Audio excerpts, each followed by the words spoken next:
I was trying to drive a screwdriver into a bolt that clearly had no intention of budging when I heard a calm voice from the other side of the fence. "Can I help?" I looked up.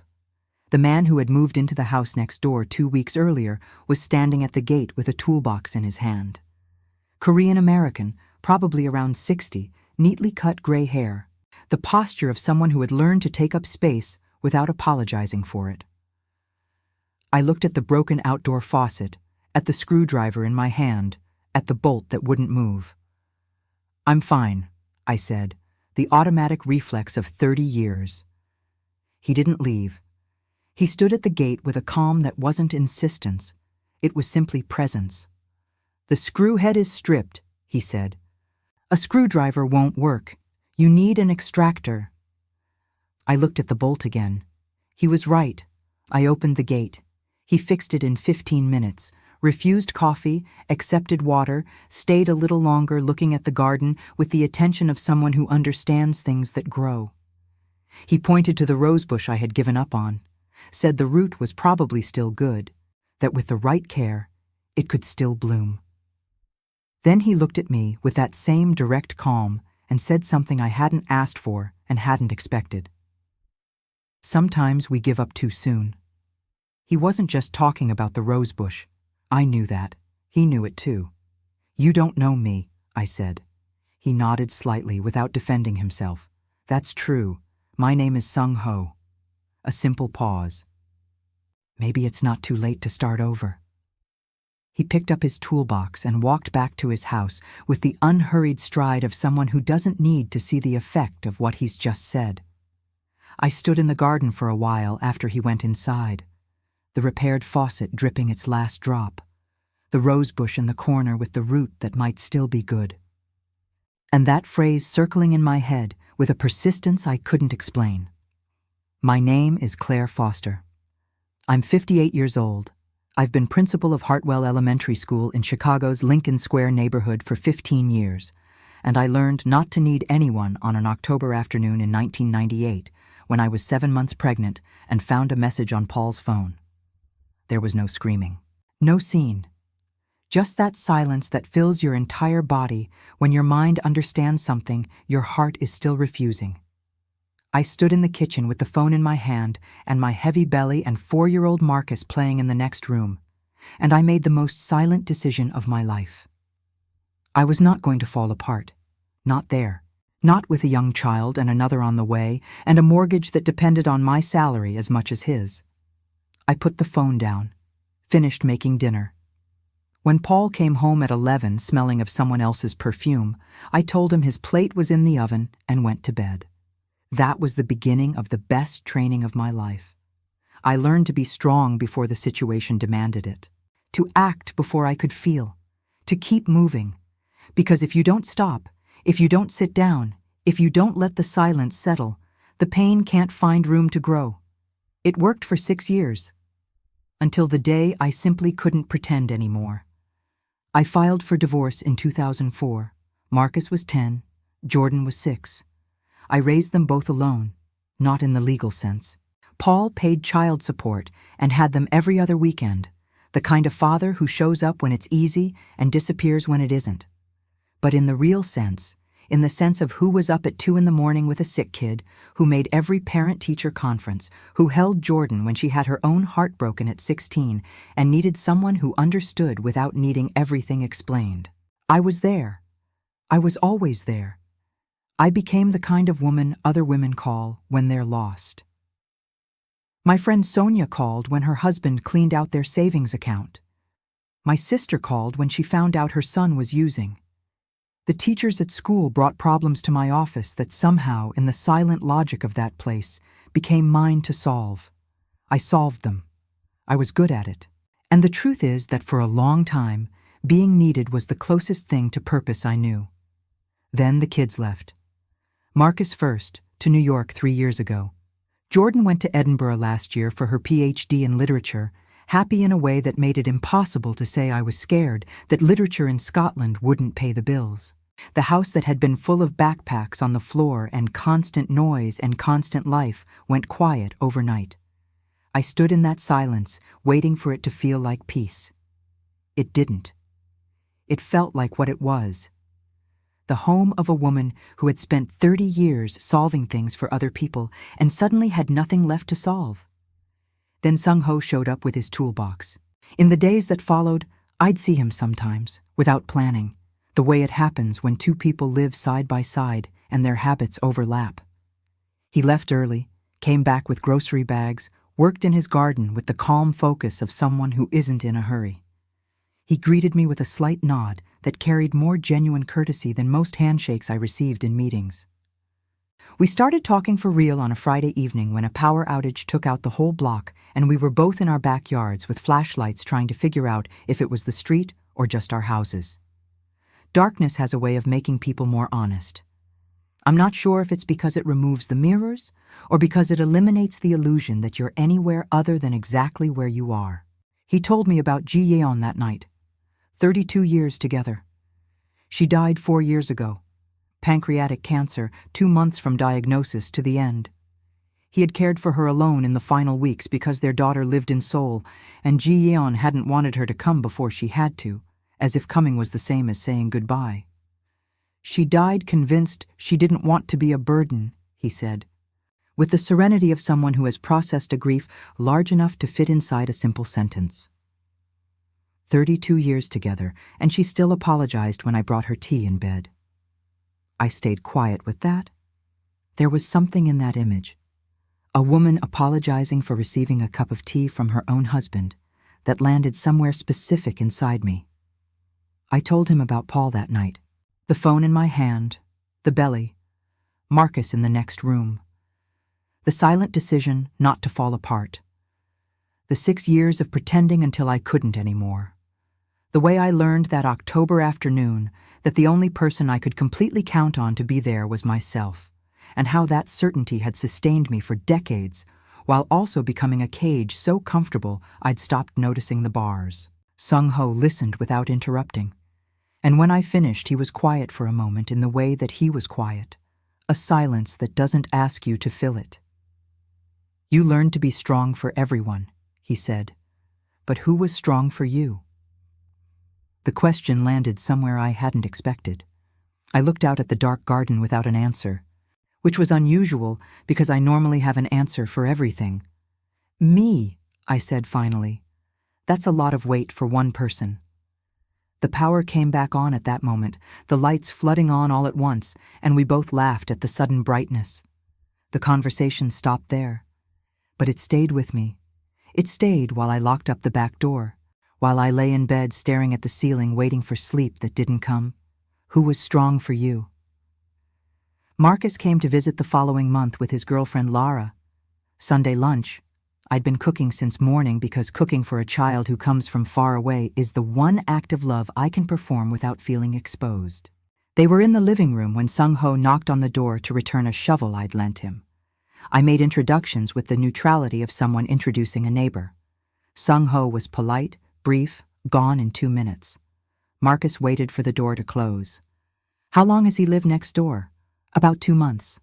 Do you two talk a lot? Sometimes. I went back to the kitchen. He followed me.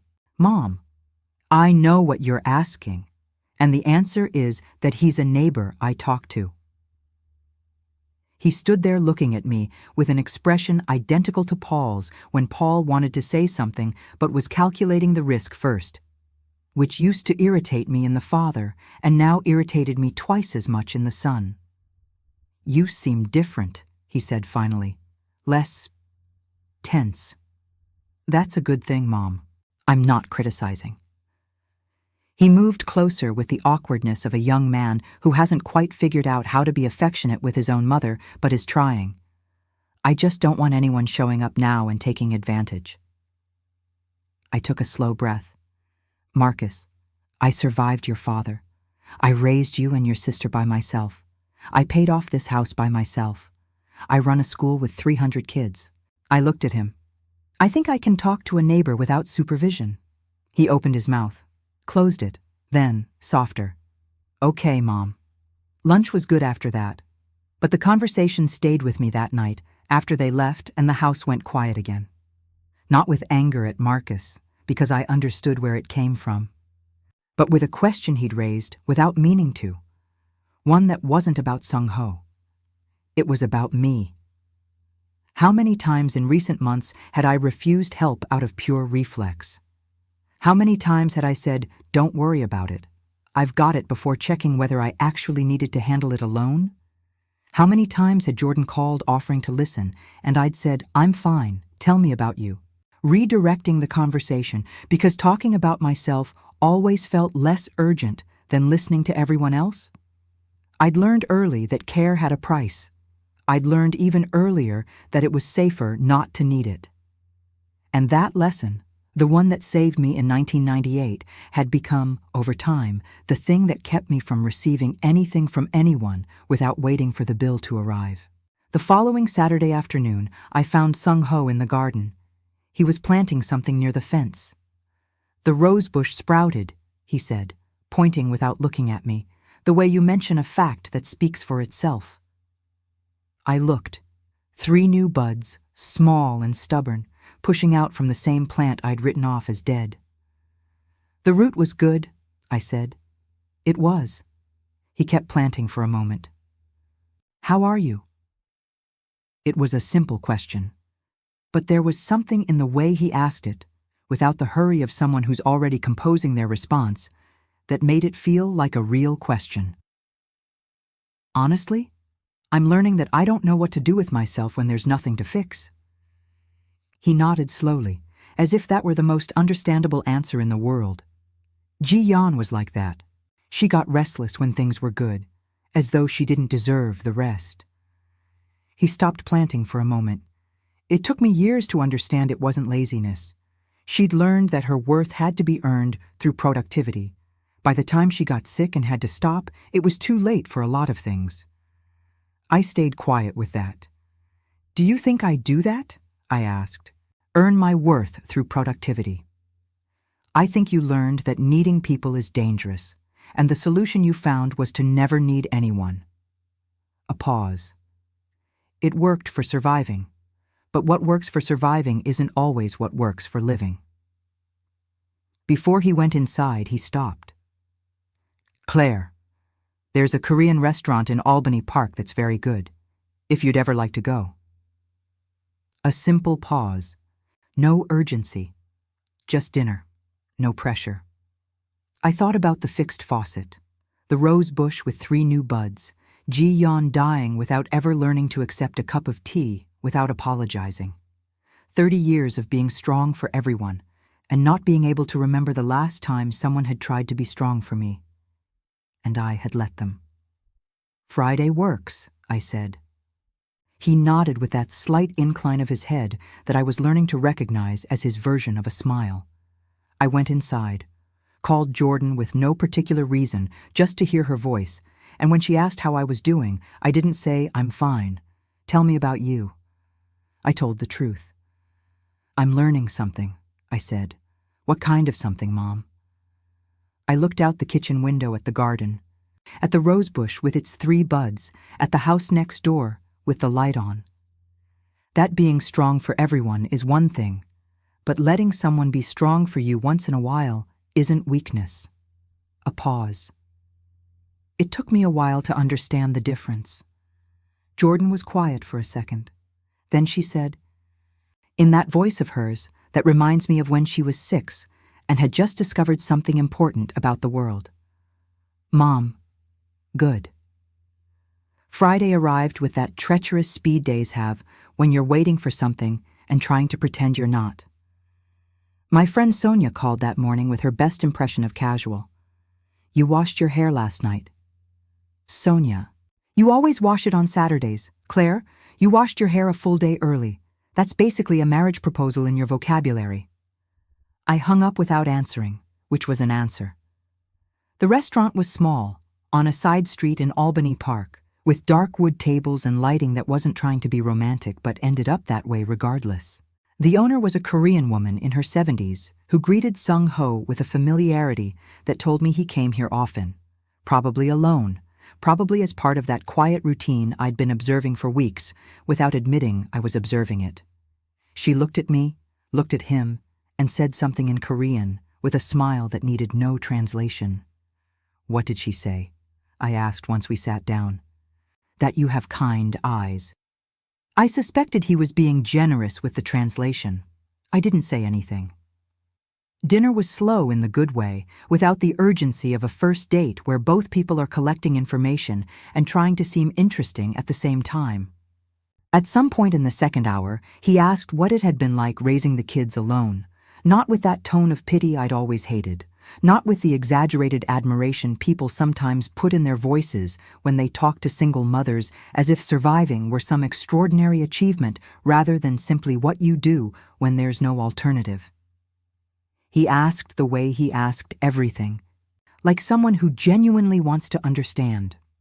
I told him about Marcus at 10, asking whether his dad had left because of him, and me having to find the right words at a moment when there were no right words. About Jordan at 14 having her first anxiety attack and me discovering that fixing things and caring for someone were different skills, and that I was very good at the first one and still learning the second. About arriving home from work completely depleted and still having to be a mother. That I didn't know who I was anymore without someone needing me, I said finally. Sung-ho stayed quiet in the way that he stayed quiet, that silence that doesn't ask you to fill it. Ji-yeon used to say she had two versions, he said. The one that existed for other people, and the one that appeared when she was alone in the garden in the morning before anyone else was up. For many years the second one kept getting smaller because there was no room for it to grow. What happened to that version? When she got sick and couldn't be the first version anymore, the second one came back. It was the one I loved most. The one that hummed without noticing and laughed at her own joke before she finished telling it. A pause. It just came back too late for a lot of things. We left around 10. The October air had that clean chill that Chicago does in fall, the kind that makes the city feel like it's finally being honest about itself. We walked back through the neighborhood slowly, in no rush to arrive, the kind of walk that extends naturally because neither person wants it to end. On the sidewalk in front of our two houses, we stopped. The streetlight made long shadows on the old pavement. There was nothing urgent to say, but no hurry to go inside either. Sung-ho. That thing you said the first day, about it not being too late to start over. I looked at him. Were you saying that to me or to the rosebush? He looked at me for a moment, with that direct attention I had stopped finding unsettling. Both, he said. They both seemed like they needed to hear it. I went inside, stood at the kitchen window looking out at the garden. The rosebush was dark in the corner, its buds invisible in the night, but I knew they were there. I called Jordan. It was almost 11, which meant almost 5 in the morning in Edinburgh, and she picked up on the second ring with the voice of someone who hadn't been sleeping. Mom? Is everything okay? Everything's fine. Sorry for the hour. Don't apologize. What is it? I was quiet for a second. I needed to talk to someone, I said. And then, hearing what I'd just said, and I wanted it to be you. Jordan was quiet for a moment. When she spoke, her voice had a texture that came from somewhere deep. Do you know how many times in my life I wanted you to call me just to talk? No big news, no checking on me, just to talk. I didn't do that. You didn't. Not as an accusation, just as fact. I thought for a long time it was because you didn't need to, that you were different from other moms who called for no reason. That's not what it was. I know. Now I know. A pause. It was because you'd learned that needing people scared them away. I stood at the window without answering immediately, because there's no immediate answer for something your 28-year-old daughter says with more precision than you could have managed yourself.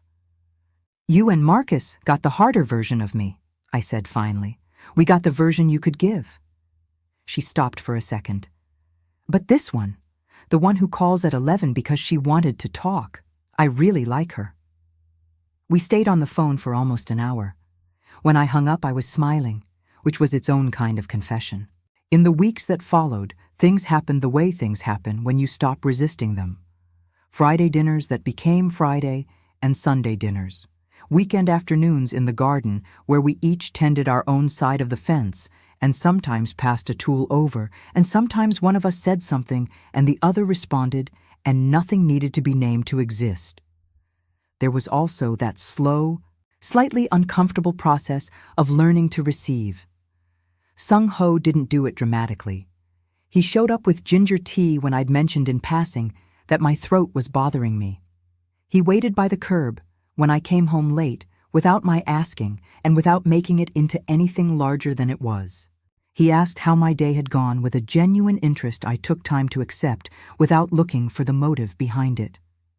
Every time he did something for me, there was that immediate impulse to reciprocate before the debt could grow, to turn his gesture into a transaction so the ledger would balance and I wouldn't owe anything. It took time to understand that he wasn't giving me things to collect on later. He was giving me things because he wanted to, and that receiving without apologizing wasn't debt. It was trust. On a Saturday in November, he found me in the garden on an afternoon when I was clearly not okay. A hard week at school, a teacher I'd had to let go, a situation I felt responsible for in a way that was disproportionate but unavoidable. I was standing in front of the rosebush without really looking at it, moving without purpose the way I did when I didn't want to sit with a feeling. He stood on his side of the fence for a moment watching me. "Do you want to talk about it, or do you want me to just stand here?" I looked at him. Neither option he'd offered involved him leaving. Neither one asked me to be fine. "You can just stand here for a bit," I said. We stood in silence for about 10 minutes, each of us looking at the garden, and there was something in that, being not okay in someone's company without having to perform okay, that was so new and so necessary I couldn't pretend it wasn't. "I spent a long time learning not to need anyone," I said. "I'm trying to unlearn that." "I know," he said. "I can see you trying." "Is it that obvious?" "It's not obvious." The corner of his mouth rose slightly, but I pay attention. And that was it. That was exactly it. Someone who paid attention not because they needed something from me, not because I was useful or capable or necessary, but simply because they were here and wanted to be here and thought I was worth the attention. In the last week of November, the rosebush bloomed. I was on the back porch with my morning coffee when I saw it. Small red flowers I had forgotten it produced, because it had been so many years since it had produced anything. I stood there looking with my coffee going cold, that simple image of a plant that had gone flowerless for years and came back, stubborn and quiet, when someone took the trouble to say the root was still good. I knocked on the door next door. Sung Ho opened it with his tea, still with that early morning look of someone who is awake, but still belongs a little to sleep. "The rosebush bloomed," I said. He came to the gate, looked at the garden, at the small red flowers the morning light made more vivid. "I told you the root was good. You did." We stood there, each with our warm drink, looking at that plant I had written off as dead, the one that had decided, in its own time and its own way, that it still had something to give. Sung Ho. "Yes." "Thank you." I looked at him. "For bringing the right tool." He looked at me with that same attention as always, the kind that has no agenda and no hurry. "Thank you for opening the gate," he said. And that was everything. It was the gate I had opened that first day when I was about to say don't worry about it the way I always did, and didn't, and let in a man with a toolbox who fixed a faucet and pointed to a rosebush and said something that was never just about a plant. I was 58 years old. I had learned in 1998 not to need anyone, and had carried that lesson for 30 years as though it were wisdom, when really it was just survival. And survival is not the same thing as living. There were red flowers on a rose bush that had the good root all along. There was a daughter in Edinburgh who was relieved. There was a son in New York who called every week for no particular reason. And there was a man on the other side of a low fence who paid attention. For 30 years, I had been strong for everyone. I was learning, slowly and not in a straight line, that I deserved to have someone be strong for me too every once in a while. It wasn't weakness. It was simply the gate I had taken too long to open.